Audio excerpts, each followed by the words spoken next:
توفیق عطا فرمائے۔ تھوڑی توجہ کی آج ضرورت ہوگی۔ موضوع کا اگرچہ نام بہت چھوٹا ہے لیکن تھوڑا مشکل ہے، لیکن جتنا زیادہ مشکل ہے اس سے کہیں زیادہ فائدہ مند ہے، تو اس واسطے انتہائی توجہ سے سمجھنا۔ میٹھا زہر کا مطلب یہ ہے کہ شے ہے زہریلی، قاتلانہ چیز ہے، جان لیوا چیز ہے، لیکن اس کو مٹھاس کے پردے میں لپیٹ کر دیا جا رہا ہے اور انسان مسلمان میٹھا سمجھ کر اسے کھائے جا رہا ہے۔ ہمیں نہیں پتہ چلتا اگر اللہ اور اللہ کے رسول صلی اللہ علیہ وسلم ہماری رہنمائی نہ فرماتے تو ہم صدیوں بھی ٹکریں مارتے رہتے، دماغ لڑاتے رہتے، ہم نہ سمجھ سکتے اگر اللہ کے رسول صلی اللہ علیہ وسلم یا اللہ جل شانہ خود ہمیں نہ بتاتا۔ اور یہ حقیقت تو ہر بندہ تسلیم کرے گا، کچھ چیزیں ہیں ایسی جو بظاہر میٹھی ہیں لیکن حقیقت میں وہ زہریلی ہیں۔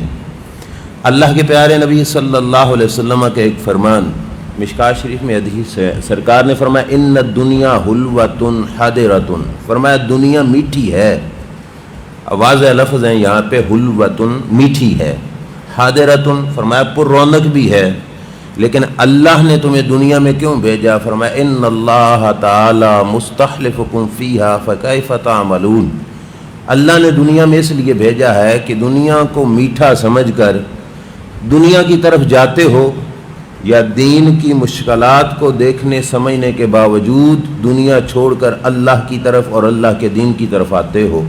اللہ نے یہ دیکھنے کے لیے بھیجا کہ میرے بندے کس کے ساتھ زیادہ تعلق بناتے ہیں۔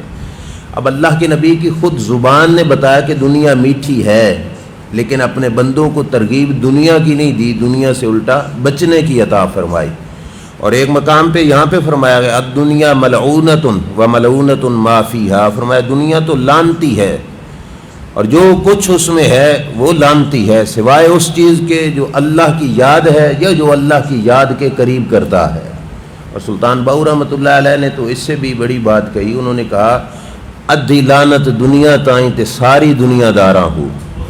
تو یہ ہے مثال کہ جس میں ایک میٹھی چیز ہے لیکن ہے زہریلی۔ اب دنیا کا مال بظاہر میٹھا ہے، دنیا کی رونقیں بظاہر میٹھی ہیں، ہر بندے کی خواہش ہوتی ہے کہ مجھے مل جائے، لیکن جسے ملتی ہے وہاں پہ نقصان دہ ہی ہے۔ تو بہرحال میٹھی چیز کا زہریلا ہونا یہ تو ایک مسلمہ حقیقت ہے۔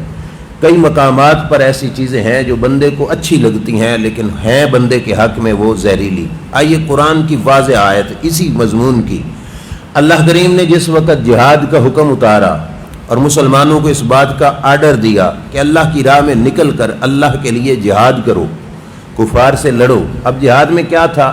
گھر سے اپنا مال دولت اٹھانی، سواری لینی، اللہ کی راہ میں نکل جانا، کیا خبر زندہ واپس لوٹیں گے یا کیا خبر اللہ کی راہ میں مارے جائیں گے۔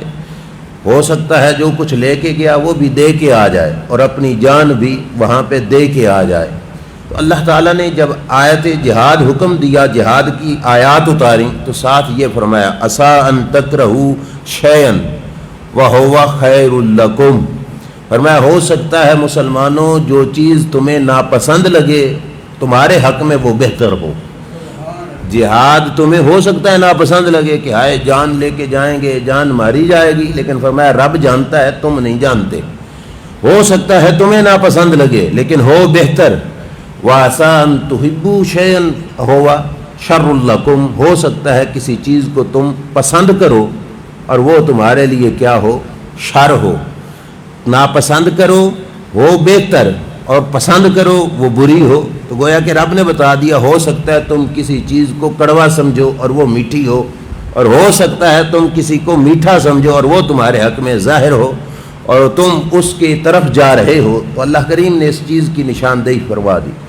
اب اس کائنات میں کتنی چیزیں ہیں، بے شمار چیزیں ہیں، ہم اس کا احاطہ نہیں کر سکتے۔ اللہ تعالیٰ نے ایک قاعدہ اور قانون وہ بھی ہمیں قرآن میں دیا۔ ہمیں کچھ چیزیں میٹھے لگیں گی لیکن ہوں گی زہر۔ اللہ تعالیٰ نے ایک ایک چیز کا نام تو نہیں بتایا لیکن ایک قانون دے دیا، اس قانون کو سامنے رکھ کے ہم پرکھتے جائیں گے, ہمیں پتہ چلتا جائے گا کہ فلاں دکان سے, فلاں جگہ سے جو بھی ملے وہ جتنا میٹھا بھی ہو, مسلمان کے لیے کیا ہے, وہ زہر ہے. آئیے قرآن مجید کی سورہ بقرہ کی آیت پڑھیے. اللہ فرماتا ہے ما یود الذین کفروا من اہل الکتاب ولا المشرکین ان ینزل علیکم من خیر من ربکم. فرمایا دو گروہ, ایک مشرکوں کا اور ایک اہل کتاب کافروں کا. فرمایا مسلمانوں یہ بات سینے پہ لکھ لو کہ مسلمانوں کی بھلائی ان دونوں گروہوں کو پسند نہیں لگتی. اب کون کون سے ہیں بولتے جائیے. ایک ہے مشرکوں کا گروہ اور دوسرا کون ہے, اہل کتاب کافر. اہل کتاب کافر میں کون ہے, یہودی اور عیسائی. تو پتہ چلا کہ جو لوگ یہودی ہیں, جو عیسائی ہیں, جو مشرک ہیں, اللہ نے بتا دیا کہ تمہاری بھلائی, تمہاری خیر, تمہاری بہتری, تمہارا اچھا ہونا ان کو بالکل پسند نہیں ہے. اب اللہ کے اس فرمان کے بعد ذرا ایمان کا ٹیسٹ بھی دیتے جائیں. اللہ کے اس فرمان کے بعد کوئی غیر مسلم, کوئی کافر ہمارے قدموں کی تلیاں بھی چاٹ رہا ہو اور ہاتھوں پر دنیا کی دولت رکھ کے ہمیں پیش بھی کر رہا ہو, کیا ہمارا ایمان مانے گا کہ وہ ہماری بہتری چاہ رہا ہے, ہمارا بھلا کر رہا ہے؟ ایمان کا تقاضا یہی ہے کہ وہ بے شک تمہارے قدموں کی تلیاں چاٹے. جب تک وہ کفر پہ ہے اس وقت تک تمہاری بھلائی نہیں چاہ سکتا. کیوں؟ یہ رب نے فرما دیا ہے, اور جو چیز رب جانتا ہے وہ تم نہیں جانتے. اللہ نے فرمایا نا پچھلی آیت میں واللہ یعلم وانتم لا تعلمون, اللہ جانتا ہے تم نہیں جانتے. جتنی خبر رب کو ہے اتنی خبر تمہیں نہیں. تو تین ٹولے, مطلب جو شخص غیر مسلم ہے جس نے کفر کیا, فرمایا تمہاری بھلائی, تمہاری بہتری, تمہاری اچھائی, تمہاری خیر خائی کبھی بھی نہیں چاہے گا. اور آگے کیا فرمایا, واللہ یختص برحمتہ من یشاء. فرمایا کافر ٹل لگا لے لیکن اللہ اپنی رحمت جسے چاہتا ہے عطا فرما دیتا ہے. اللہ کی رحمت کو کوئی روک نہیں سکے گا. اللہ کی رحمت ملتی رہے گی لیکن کافر کو ناپسند رہے گی. کافر نہیں چاہے گا کہ مسلمان کو خیر پہنچے. واللہ ذو الفضل العظیم, اللہ کا فضل بہت بڑا ہے, اللہ کے فضل کو کوئی روک نہیں سکے گا. اس آیت سے پتہ چلا کہ تین دکانیں ہیں, یہودیوں کی, نمبر 2 عیسائیوں کی, نمبر 3 مشرکوں کی. اس دکان سے جو سودا آئے مسلمان کی بھلائی کے لیے نہیں ہوگا, وہ مسلمان کے نقصان کے لیے ہی ہوگا, مسلمان کو خراب کرنے کے لیے ہوگا, مسلمان کو اللہ کے رسول سے, جنت سے دور کرنے کے لیے ہوگا. اور جتنی بھی کوشش کر لے مسلمان کہ میں ان کے ساتھ بنا کے رکھوں تاکہ میرا ان کا معاملہ درست رہے, اس پر بھی اللہ کے قرآن نے واضح فرما دیا وَلَن تَرْضَىٰ عَنْكَ الْيَهُودُ وَلَا النَّصَارَىٰ حَتَّىٰ تَتَّبِعَ مِلَّتَهُمْ. فرمایا یہودی عیسائی یہ دو دکانوں والے تم سے کبھی بھی راضی نہیں ہوں گے. یہودی تم سے خوش اس وقت ہوگا جب تم یہودیت کی طرف چل پڑو گے, عیسائی تم سے خوش اس وقت ہوگا جب تم عیسائیت کی طرف چل پڑو گے. آج کے درس میں نے ابھی حدیث نہیں پڑھی, میں نے جتنا پڑھا اللہ کی آیات قرآن مجید سے ہی پڑھ رہا ہوں. کیونکہ حدیث میں ہو سکتا ہے سند ضعیف ہو, کمزور ہو, قرآن کی آیت میں تو شک نہیں ہے. اب یہ بالکل پکی ٹھکی باتیں تین آپ کے سامنے آ گئیں. مسلمان کس چیز کو ہو سکتا ہے خیر سمجھے لیکن ہو بری, اور ساتھ بتایا رب نے کہ تمہارا خیر کا دشمن کون ہے, یہودی, عیسائی اور مشرک. اور تیسرے نمبر پر ساتھ بتا دیا تم جو مرضی کر لو, نہ یہودی راضی ہوگا تم سے, نہ عیسائی راضی ہوگا. یہودی عیسائی راضی اس وقت ہوں گے جب تم ان کے دین کی طرف چل پڑو گے.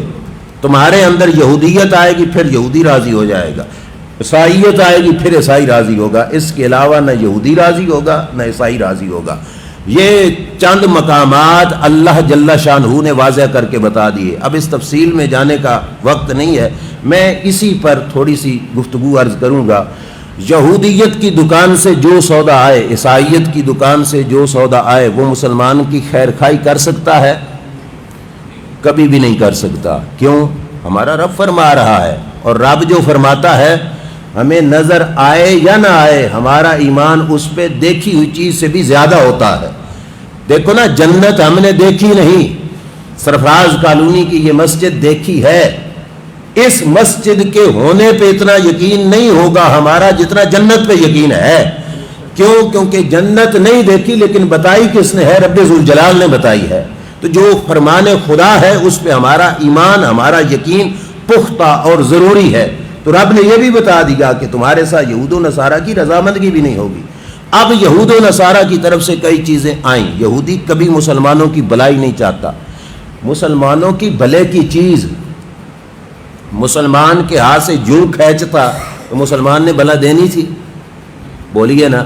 ہمارے بھلے کی سب سے بڑی چیز کون سی چیز ہے؟ قرآن مجید. یہ آپ نے پچھلے درسوں میں سنا نا. اللہ کے محبوب نے فرمایا تم کبھی گمراہ نہیں ہوگے جب تک قرآن کو یوں مضبوطی سے پکڑے رکھو گے. یہودی ہمارے ہاتھ سے قرآن چھیننا چاہتا تو مسلمان کبھی قرآن دیتا؟ لڑ پڑتا، مر جاتا، لیکن اللہ کا قرآن کبھی ہاتھ سے جانے نہ دیتا. لیکن یہودی نے پلاننگ سے لیا، مسلمانوں سے چھڑائے جانے کی کوشش کی. اور وہ پلاننگ کیا تھی کہ مسلمانوں کو بتایا گیا کہ دو شعبے ہیں، ایک جی دینی تعلیم کا، ایک دنیاوی تعلیم کا. اب جی کچھ گھروں کے بچے ہوں گے جو دینی تعلیم حاصل کر لیں، کچھ بچے ہوں گے جو دنیاوی تعلیم حاصل کر لیں. حالانکہ چند صدیاں پیچھے چلے جاؤ، تاریخ کے اوراق کھول لو، میں پورے چیلنج سے کہہ رہا ہوں، کوئی شخص دکھائے کہ دینی مدرسہ الگ اور دنیاوی مدرسہ الگ ہوتا تھا. نہیں. جو دینی مدرسہ ہوتا تھا اسی میں ٹیکنالوجی کا سبق ہوتا تھا، اسی میں بایولوجی کا سبق ہوتا تھا، اسی میں سائنس بھی ہوتی تھی، اسی میں میتھ بھی ہوتی تھی. اور وہاں سے ہی نکلنے والے لوگ بہت بڑے سائنسدان بنتے تھے، بہت بڑے جغرافیہ دان بنتے تھے. اور اس میں آج تک عربی کتب بھی موجود ہیں. لیکن یہ جدا کر دیا گیا کس خاطر؟ کہ قرآن سے لوگ دور ہو جائے. اور یہ تھی ہمارے فائدے کی چیز قرآن مقدس. اب انہوں نے تعلیم کے کیپسول میں میٹھا بنا کر ہمیں یہ زہر دیا کہ بظاہر تو یہ ہے کہ تعلیم حاصل کرنے ہمارے بچے جا رہے ہیں، لیکن اس تعلیم کے زہر میں ہمیں وہ کچھ دیا کہ جس کے ذریعے سے ہمیں قرآن سے دور کیا جاتا رہا.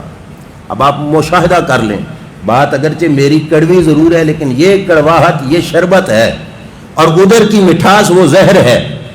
کیوں؟ دیکھ لو، چیک کر لو کہ ہمارے گھر میں دنیا کی طرف دنیاوی تعلیم کا کتنا وقت ہے، دین کا کتنا وقت ہے.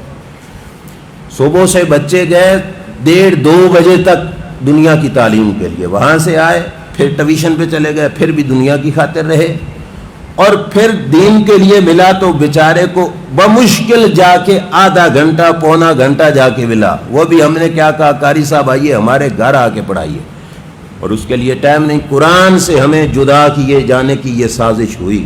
اور یہ میں اپنی طرف سے نہیں کہہ رہا، یورپی مفکرین نے اس بات کا باقاعدہ طور پر اس کا اعتراف کیا.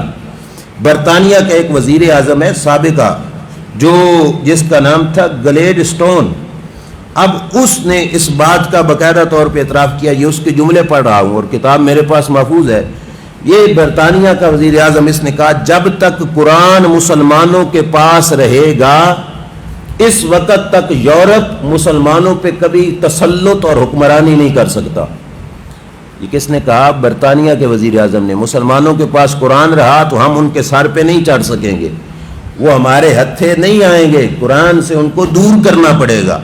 اور آگے کیا کہا؟ جب تک قرآن کو مسلمانوں کے دلوں اور ذہنوں سے نہیں نکالا جائے گا اس وقت تک مسلمان کبھی یہودی عیسائیوں کی باتوں کو تسلیم نہیں کریں گے. اب ان کو پتا تھا کہ ہماری سلطنت، ہماری حکمرانی اس وقت تک نہیں چلے گی جب تک کہ قرآن ان کے سینوں میں رہے گا. آئیے المجلہ المسلمون ایک رسالہ نکلتا تھا 1963 کے اندر، اس کے اندر یہ بات باقاعدہ طور پہ لکھی گئی اور موجود ہے. 1963 کے اندر لکھی گئی اور بات ہے پہلے کی.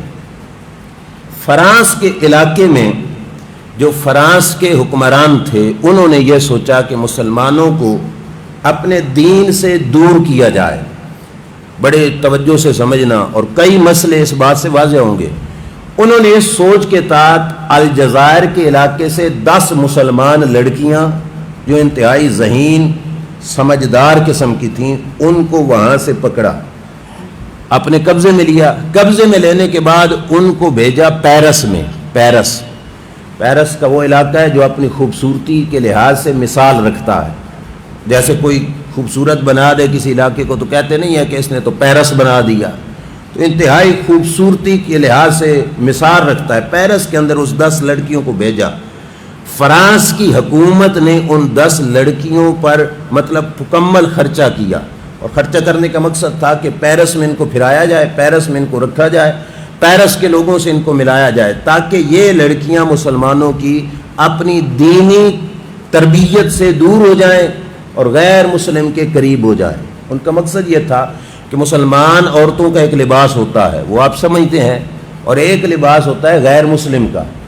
انہوں نے سوچا کہ یہ لڑکیاں مسلمانوں کے لباس سے ہو جائیں دور اور کافروں کے لباس کی طرف آ جائیں۔ 10 سال تک پیرس میں رکھا۔ کتنا عرصہ؟ 10 سال۔ فل کوشش کی کہ یہ لوگ اسلامی تہذیب، اسلامی تمدن، اسلامی کلچر کو چھوڑ کر ہماری طرف آ جائیں، تاکہ ان کا ایک پلاننگ تھی باقاعدہ۔ 10 سال کے بعد اب وہاں پہ پیرس میں ان لڑکیوں کو وہ اپنے کپڑے جو یورپی تھے بے پردگی والے وہ دیا کرتے تھے، اس کے اندر انہوں نے ڈھالا۔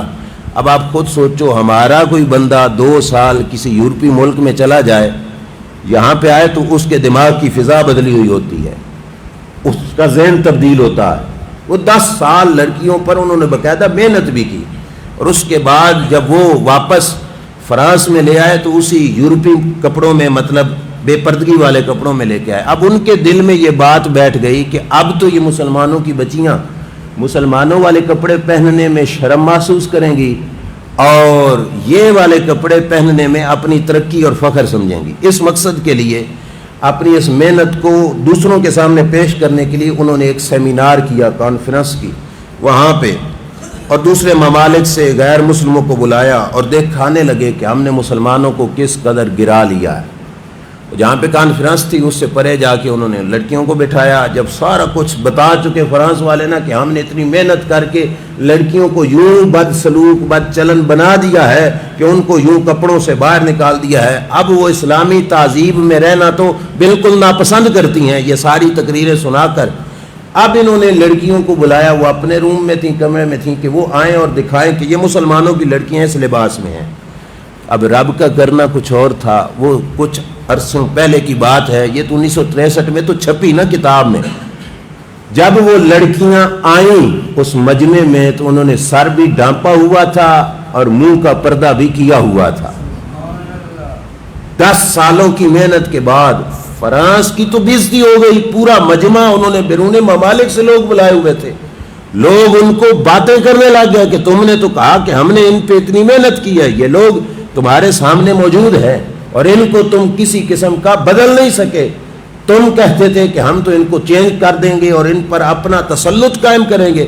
جب فرانس کی بےزتی ہوئی اس وقت فرانس کے وزیر اعظم اور صدر نے سر پکڑ کر اپنے ان سارے کافروں سے کہا کہ مسلمانوں کو اگر تباہ و برباد کرنا ہے تو کوئی منظم مشترکہ یعنی سارے رل کے کوئی تنظیم چلائیں جس کے ذریعے سے مسلمانوں کو جو ہے خراب کیا جا سکتا ہے، تھوڑی بہت محنت سے یہ لوگ خراب نہیں ہوں گے۔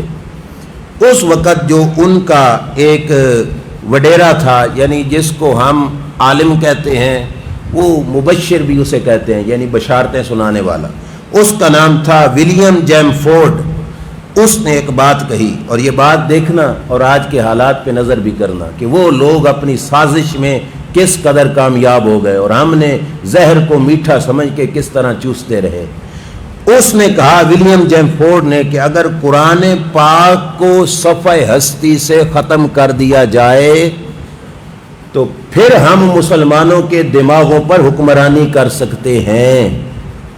اب دیکھو نا، ہمیں رہنمائی کس نے کی؟ اللہ کے قرآن نے کی۔ انہوں نے سوچا کہ قرآن پاک کو مٹا دیا جائے، ختم کر دیا جائے، لوگوں کے ہاتھوں سے لے لیا جائے۔ اگلی بات سنو گے تو سینہ ہلے گا، اور انہوں نے کہا 2 شہر مکہ اور مدینہ عرب کے علاقوں میں سے مٹا دیے جائیں تو پھر جا کے مسلمان تمہارے قبضے میں آ سکتے ہیں۔ جب تک مکہ مدینہ قائم ہے، جب تک قرآن ان کے پاس موجود ہے، اس وقت تک تم مسلمانوں کو مٹانے کی کوشش کرتے رہو، کبھی بھی کامیاب نہیں ہو پاؤ گے۔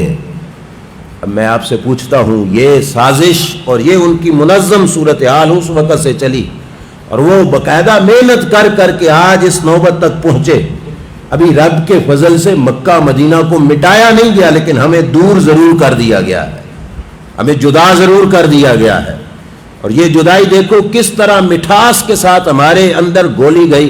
کہا گیا کہ وہاں پہ قریب جاؤ گے تو بیمار ہو جاؤ گے، بیمار ہو جاؤ گے تو مر جاؤ گے، ہم تمہارے خیر خواہ ہیں، ہم نے تمہیں اس سے جدا کرنا ہے، بچانا ہے، لہذا نہ کوئی حرم پاک میں جائے، نہ کوئی مسجد نبوی میں پیارے آقا صلی اللہ علیہ وسلم کے مزار شریف پہ حاضری دے۔ دے تو مخصوص بندے دیں جو اپنی باقاعدہ طور پہ وہ ایپ کے ذریعے، نیٹ کے ذریعے اپنا نام دیں، کسی ہفتے میں جا کے کسی ایک کی باری آئے یا نہ آئے، کتنا سلسلہ محدود کیا گیا۔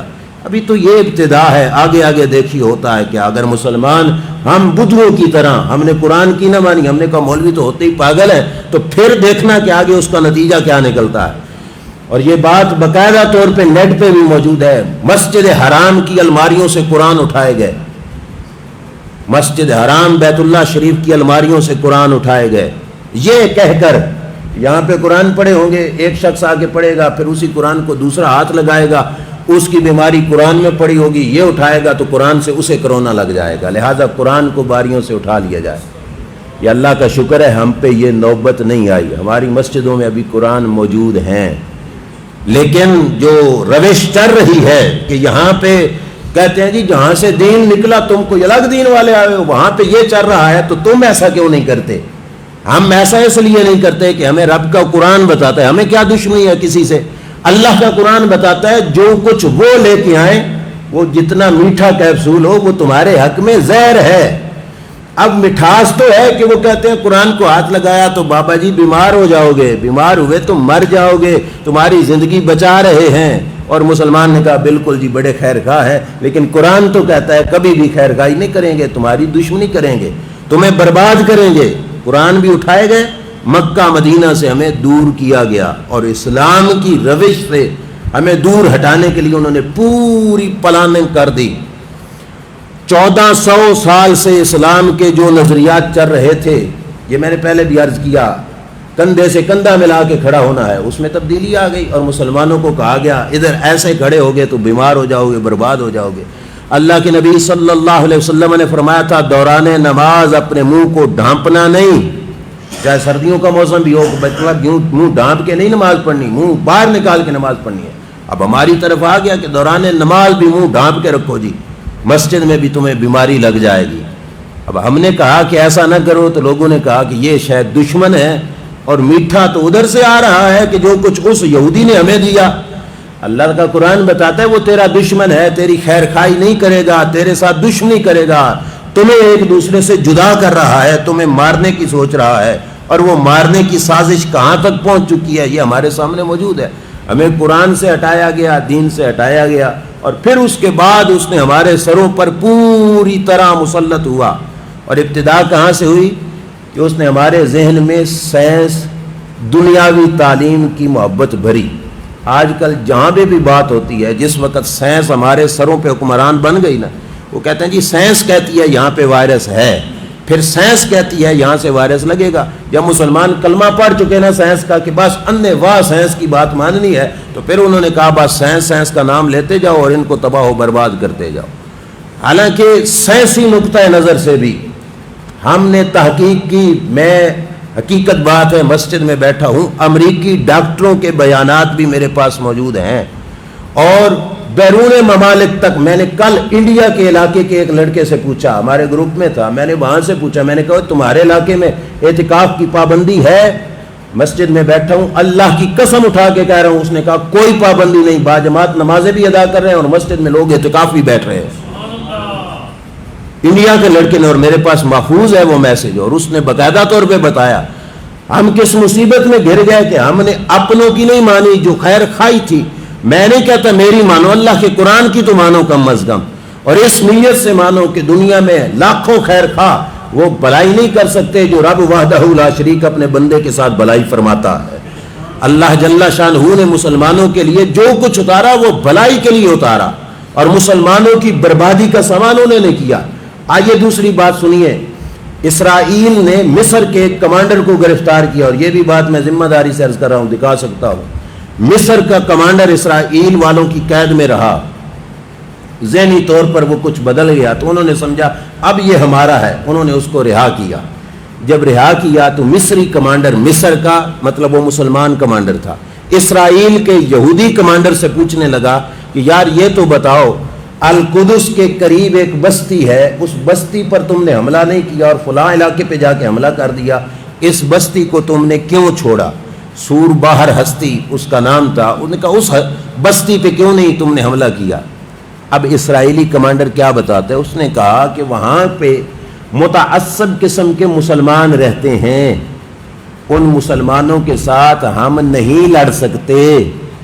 اس کی وجہ کیا ہے؟ اس نے کہا ہماری سرکاری فوج میں اور ان مسلمانوں میں فرق ہے، یہ لڑیں گے تو اپنی ڈیوٹی سمجھ کے لڑیں گے، اور اس بستی کے جو مسلمان ہیں وہ ڈیوٹی سمجھ کے نہیں لڑتے، وہ اللہ کا حکم سمجھ کے لڑتے ہیں، اور ڈیوٹی سے کوئی سر چرا سکتا ہے اور وہ اللہ کے حکم سے سر نہیں چراتے۔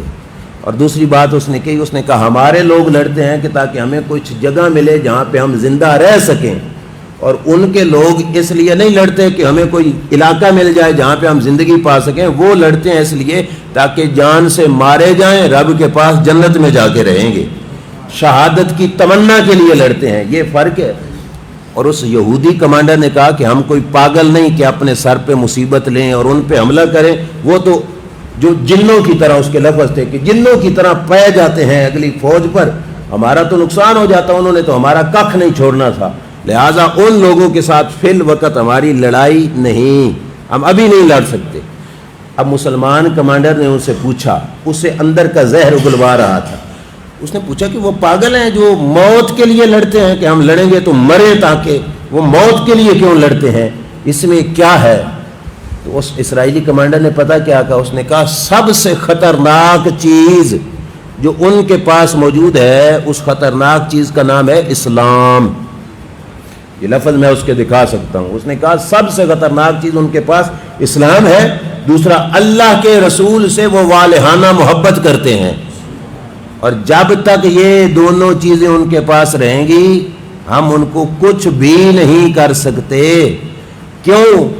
انہوں نے کہا کہ وہ اسلام کا کلمہ پڑھنے کے بعد، اب یہ اس کے لفظ تھے کہ کئی مولویوں کی خرافات پہ انہوں نے یقین رکھا ہوا ہے، مولوی کہتے ہیں کہ اللہ کی راہ میں مارے جاؤ گے تو جنت ملے گی، ایک جنت جس کا نام و نشانی کو نہیں، یہ یہودی کے لفظ ہے، جس کا نام و نشانی کوئی نہیں، اس جنت کا ان کو نام دے کر اس کے لیے ان کو مرواتے ہیں۔ جب تک یہ لوگ ان میں رہیں گے مسلمانوں میں، اس وقت تک ہم ان کا مقابلہ نہیں کر سکتے۔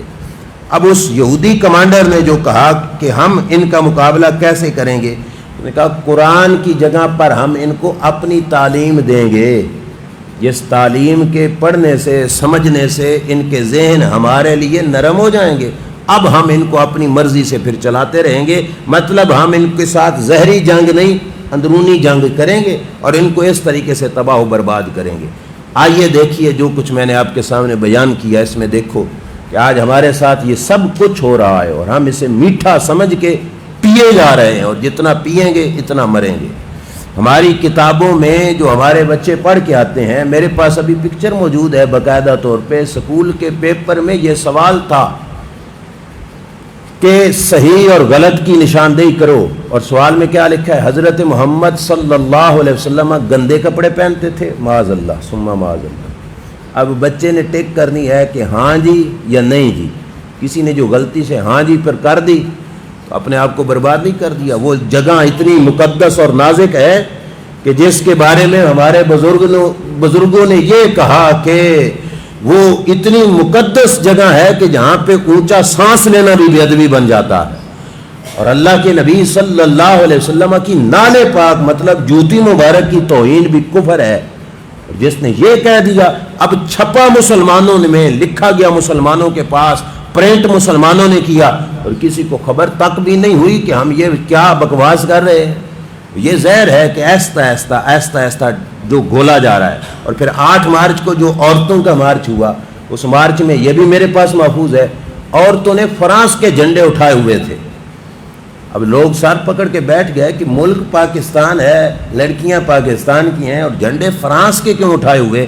وہ 10 لڑکیوں والی بات سے آپ کو پتہ چل گیا ہوگا کہ فرانس اس وقت تو کامیاب نہ ہو سکا کہ اس نے پیرس میں رکھا ان لڑکیوں کو، لیکن لڑکیوں نے اپنا پردہ حیا شرم نہ چھوڑا، لیکن آج وہ سازش میں کامیاب ہوا کہ پاکستان کی دھرتی پہ عورتوں نے ان کے جھنڈے اٹھا کے بےہودہ لباس پہن کر بےہودہ پوسٹر لگا کر کہا کہ ہمیں تو آزادی چاہیے، ہم تو آزاد ہونا چاہتے ہیں، اور انہوں نے یہ نعرے لگائے کہ اللہ بھی سن لے آزادی، نبی بھی سن لے آزادی، ابا بھی سن لے آزادی، ہمارا بھائی بھی سن لے آزادی، ہمارا شوہر بھی سن لے آزادی۔ کیا مطلب؟ کہ ہم ان سب سے آزاد ہیں۔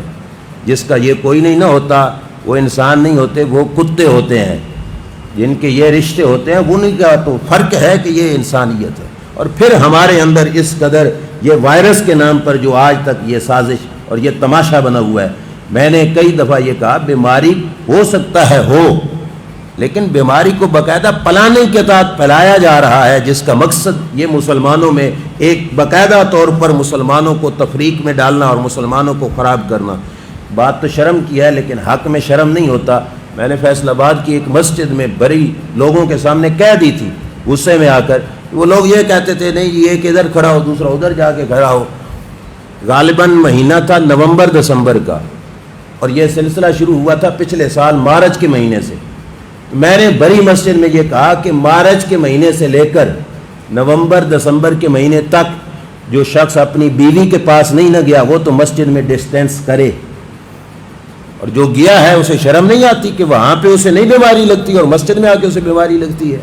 جس نے مباشرت نہیں نہ کی وہ تو کہے کہ ٹھیک ہے جی ڈسٹینس کرو، وہاں پہ اکٹھا لیٹنے سے بھی کچھ نہ ہو اور یہاں پہ مسجد میں اس طرح کھڑا ہونے سے بھی بیماری کا ڈر خطرہ پیدا ہو جائے۔ یہ سلسلہ اور یہ بات کڑوی لگ جائے گی لیکن ہے یہ میٹھی، کیوں؟ کیونکہ یہ ہمارے رب اور رب کے رسول کے حکم کے مطابق ہم نے چلنا ہے، اور ہمیں اس روش سے اگر ہٹانے کی کوشش کی گئی تو ہمیں تو وہ زہر لگے گا کہ اللہ کے رسول صلی اللہ علیہ وسلم کے فرامین سے ہمیں کیوں ہٹایا جا رہا ہے۔ تو اس واسطے قرآن و سنت کے اس پیغام کے تحت کم از کم ہمیں یہ سمجھنا چاہیے کہ اچھائی کیا ہے، برائی کیا ہے، ہمارا فائدہ کس میں ہے، نقصان کس میں ہے۔ علامہ اقبال بیچارے رو رو رو کر گئے اور انہوں نے کہا نہیں تم کو ابھی کالی گھٹاؤں کا پہچاننا آیا، نشیمن سے دھواں اٹھتا ہے تم کہتے ہو ساون ہے۔ او کملا مسلمان، علامہ اقبال نے کہا تیرا تو گھر جل گیا اور گھر کے جلنے سے دھواں اٹھ رہا ہے، اور بیچارہ بے سمجھ ہو کر کہتا ہے جی یہ ساون کا بادل ہے برسے گا۔ علامہ اقبال نے کہا نشیمن سے دھواں اٹھتا ہے تیرا گھر سڑ گیا، اور اس کے دھویں کو تو کہتا ہے کہ یہ ساون کا بادل ہے برسے گا تو فائدہ ہوگا۔ کہا نہیں تم کو ابھی کالی گھٹاؤں کا پہچاننا آیا، بادل میں اور دھویں میں فرق سمجھ، دھویں کو بادل نہ سمجھ، یہ دھواں جلنے کے بعد اٹھتا ہے اور بادل رب کی رحمت لے کے آتا ہے۔ تم دھویں کو دھواں سمجھو اور بادل کو بادل سمجھو۔ اللہ تعالی ہمیں سمجھنے کی عمل کی توفیق عطا فرمائے۔ آج کی گفتگو پر کسی بھائی کو سوال ہو تو وہ لازمی کرے تاکہ ہم اپنے ذہن کی تشفی اور وضاحت اور اپنے ذہن کی اندر تسلی کر لیں، تاکہ یہ نہ ہو کہ ہم صرف اندھے وا کہیں کہ چلو مولوی صاحب کہہ رہے تھے اپنی جگہ پہ کہہ رہے تھے۔ جس کو سمجھنا ہو بے شک سوال کر سکتا ہے، جو اعتراض ہو وہ کر سکتا ہے۔ اللہ تعالیٰ ہمیں عمل کی توفیق عطا فرمائے۔